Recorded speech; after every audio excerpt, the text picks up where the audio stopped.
We've known for quite some time that the demand for our police services has been increasing. This is as a result of calls to 000 and 131 444. That led us a number of years ago to have a look at how we're actually providing our frontline services within the metropolitan area. As a result of that, we've restructured the way we're providing patrols in the metropolitan area, and today is the culmination for the implementation of stage 2 of the district policing model. We're utilising our existing frontline resources, but we've restructured them in a way to have response teams operating 24/7 and dedicated district policing teams, 48 throughout the metropolitan area, operating during times of peak demand. By doing this restructure and providing the police when it's needed has resulted in the need for 40 additional police vehicles. So during the times of peak demand, there will be at least 40 additional police vehicles, police patrols, providing greater visibility and availability to the services and the demand that we've got for our services. Importantly, the district policing teams each have dedicated, allocated suburbs that they're responsible for. They'll be required to get to know the community in those suburbs will get to know those dedicated teams, and the intent for those teams is to address the drivers of demand. Problem solve, arrest people where they need to arrest people, help the victims of crime, but really importantly, address those repeat addresses that we go to time and time again so that we can actually stop going to those repeat addresses, so that will allow us to better concentrate our resources to protect the community. Will those officers also be deployed to monitor self-isolation and self-quarantine? There's a whole range of tasks that our members undertake, the frontline members. We're here to protect the community, and currently the tasks that we do are a little bit different to probably what we've been used to, but the underlying role of police is community protection. Other times, and we continue to arrest people, as we did last night with the arrest of a man at Pasadena for evading police during a pursuit. But the underlying aspect about protecting the community does not change. It might just be that we do some slightly different tasks as we do now, which is it is very important through the issue in relation to ensuring people are isolating. It's about community safety. How is the way that your officers operate out on the beat at the moment with the virus around? How are you seeing their work change? Look, there's lots of information that's been provided to our members. Just like every other member of the community in relation to isolation, we need to look after ourselves. We need to make sure that we're doing the right thing. We need to keep distancing as best as we can. But if there's someone to be arrested, they will be arrested. Will they be arrested for self-isolation, or will you be cautioned? No, not at this stage. It's important. It's from a community engagement point of view. We want to be talking to people. We want the community to come along the ride to understand the role that they've got.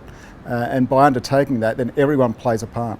Will you be enforcing those fines, though, up to $20,000 for individuals and $75,000 for corporates? Will you be actually enforcing those fines? I'm confident that the community understands the situation that globally we're in, and together the community understands the responsibility that we've all got for that. Today the Victorian Police revealed that they had done some checks and people weren't actually home. Are we finding the same thing here in South Australia? I can't give you data in relation to those that may not be complying, but I am aware that of the checks that we do, there is a process that we follow through, and we advise health for those that may not have complied, and then there might be a requirement for reattendance. What is the process if you turn up to someone's house and they aren't there? If they're not there, then we'll reattend. And at what point do you then fine them or take action against them? There's no point having fines if they're not doing it. Yeah, look, importantly, when you're talking about community safety, everyone's got a role to play. So we've got processes in place currently, and this is an evolving situation. Things are changing by the hour, things are changing daily, and our processes that we set up are continuing to change as well. Is there a risk that members of the public become complacent if they know that police aren't going to follow through with fines or any sort of penalty? I think the community is pretty smart, and they understand the grave situation that we're currently in and the need to self-isolate.